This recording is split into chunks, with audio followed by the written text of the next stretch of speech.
estoy en contra de la participación. Vamos a ver que lo que voy a proponerles es un examen crítico del discurso de la participación, de las palabras que se dicen, de las cosas que se dicen de la participación, no de las cosas que se hacen. Es más lo que se dice que lo que se hace, es cierto. Hay una especie de inflación discursiva, todo tiene que ser participativo, toda política pública, es políticamente correcto decir que tiene que ser participativa, no solamente la política y la gestión del sistema escolar, también el sistema de salud, la política del desarrollo local, todo tiene que ser participativo. Y muchas veces cuando estas palabras se convierten en lugares comunes, uno no se detiene a pensar qué es lo que hay detrás, qué es lo que estamos diciendo, y se corre el peligro de decir, como decía un famoso psicoanalista, Lacan, el peligro es que seamos hablados por el lenguaje, que no seamos nosotros los que hablamos, sino que el lenguaje habla solo. Digo, en nuestro campo tenemos este peligro de decir y repetir cosas, la calidad, que la descentralización, la participación.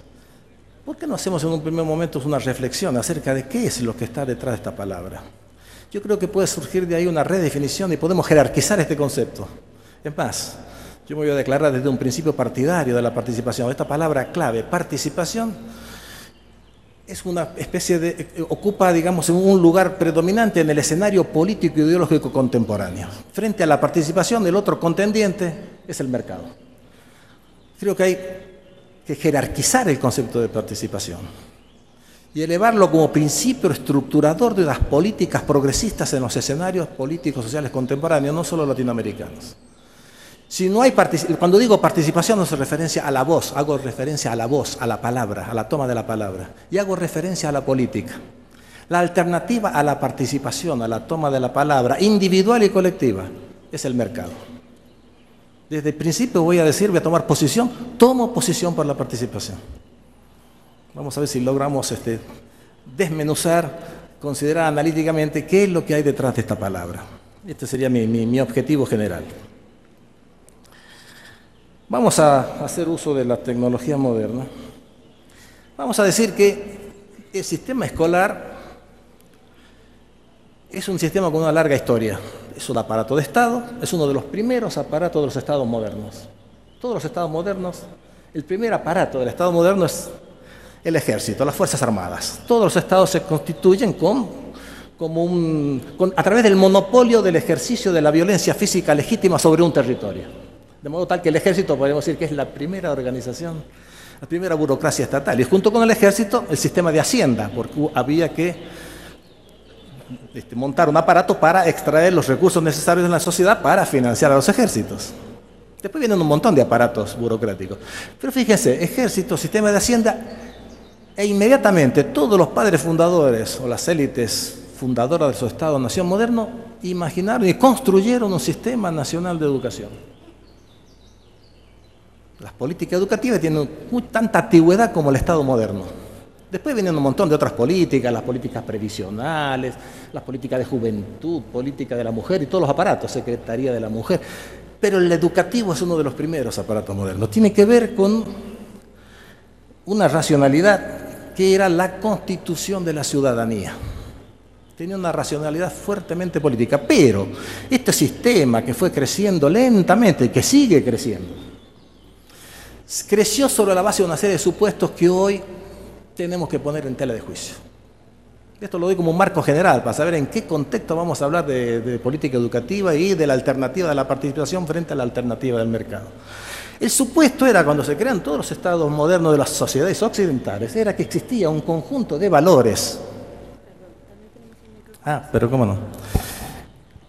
Que existía un conjunto de valores, es decir, de criterios de distinción entre el bien y el mal, lo verdadero y lo falso, que eran universales, una serie de verdades universales. Yo recuerdo a Gabino Barreda acá, uno de los ideólogos del positivismo mexicano y que ideólogo de la generación que sienta las bases del Estado mexicano moderno, de la República restaurada en 1867. Él hablaba de ese fondo común de verdades que nadie podía poner en discusión. Y la escuela tenía como función, el sistema escolar, inculcar en la ciudadanía, en las nuevas generaciones, que no eran ciudadanos, eran habitantes de un territorio, que hablaban lenguas distintas, tenían creencias diferentes, ese fondo común de verdades. Y de verdades que no se ponían en tela de juicio, que no se podían discutir. Lo que era bueno, lo que era malo, lo que era verdadero, lo que era falso, lo que era bello, lo que era feo.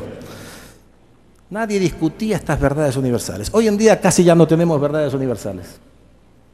Acerca de todas las cosas hay pluralidad de criterios. Distintos criterios, por ejemplo, de cientificidad, distintos criterios para establecer la verdad científica, distintos criterios éticos, lo que es bueno para una cultura es malo para otra. Hoy en día, ¿dónde están esos valores comunes?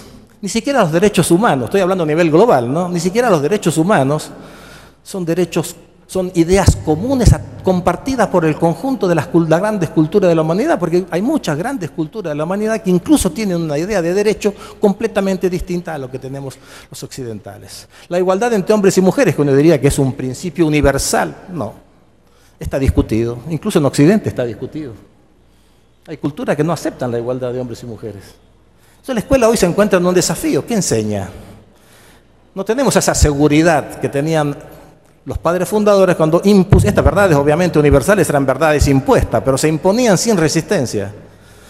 Había una seguridad, había una hegemonía, digamos, en términos modernos, de estas ideas que hacía que la escuela no se pusiera en tela de juicio a discutir qué es lo que tenemos que enseñar, si esto está bien, esto está mal. Bueno, estas verdades comunes hoy están en tela de juicio y esto nos pone problema a la escuela y a los maestros. La escuela era un lugar sagrado. La idea de civilización, de progreso, estas eran verdades universales, la idea de nación, progreso. La civilización, la escuela era la trinchera, era el fortín, la fortaleza donde estaba la civilización. Y como tal entonces era un lugar sagrado, respetabilísimo. Hoy en día no sé si pasa en México, pero en muchas sociedades latinoamericanas la escuela es objeto de críticas, es físicamente destruida. Las escuelas de los sectores populares del Gran Buenos Aires, cada año tienen que ser reconstruidas, tienen que volver a ponerle los vidrios porque son apedreadas, son pintarrajeadas, destruidas. Se producen robos en las escuelas, ya no es ese lugar sagrado que era antes. O sea, se ha perdido ese respeto por las cosas de la escuela, respeto que era incluso casi sagrado y reivindicaba esa sacralidad. Esa sacralidad también coincidía con la idea de que el magisterio, este trabajo del docente, no era un trabajo cualquiera, era una vocación, era una misión, era un apostolado. El maestro era un apóstol el que tenía que transmitir estas verdades universales, los valores de la civilización occidental, la lengua común, la idea, repito, de razón, que se escribía con mayúscula, la razón científica, positiva, la idea de verdad, método. Él se sentía depositario de esta misión que trascendía lo que era un simple trabajo. Esto le daba al magisterio una característica muy especial. Era una especie de sacerdote laico. Y la escuela se construyó como una especie de contra la iglesia, que era su competidora. La iglesia antes del advenimiento del Estado moderno era la depositaria de las verdades, que eran verdades sagradas, verdades transmitidas por Dios a los profetas y que eran inculcadas por los sacerdotes. Ahora las verdades son verdades científicas, resultado de la razón y de la observación, como decían los positivistas. Los científicos eran los que producían estas verdades y estos miles de maestros eran los apóstoles y los sacerdotes reproductores de estas verdades en las escuelas. Esta idea hoy en día también está en crisis, no hace falta que hacer muchos análisis. Este supuesto, este pilar que sostenía el edificio de los sistemas escolares modernos hoy está en tela de juicio. También se suponía que lo prioritario en esta etapa de la escuela, cuando se funda la escuela, era la socialización. La escuela tenía que trascender las particularidades de los individuales, las particularidades individuales, lingüísticas, culturales, y tenía que inculcar ese fondo común de verdades para que los individuos fueran socializados. Para integrarse a la sociedad había que hablar la misma lengua, tener los mismos valores, respetar los mismos símbolos. Su misión era socializar. Hoy en día se le pide a la escuela que particularice, que respete lo particular, las culturas, las etnias, el género. Hoy en día las culturas particulares reivindican su derecho a la existencia. El pluralismo, uno de los grandes temas ahora y problemas de la escuela moderna es el tema de la diversidad, del respeto a la diversidad. Estas cosas en el siglo XIX, en ningún país de América Latina ni de Europa se discutía. La diversidad había que liquidarla. Se tenía que imponer la civilización, la ciencia positiva. La idea de razón, o sea, una verdad, a las demás había que liquidarla. Una lengua, que era la lengua oficial y racional. En este caso el español, en Italia el italiano, frente a la pluralidad de lenguas, una lengua.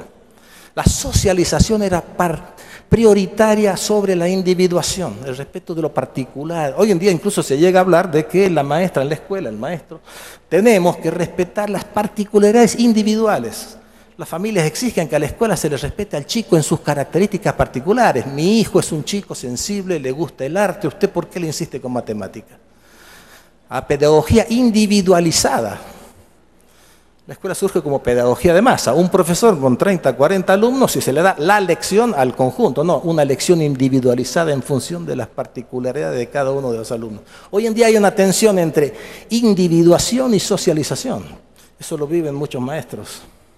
En todo Occidente, porque la diversidad cultural ahora es una característica.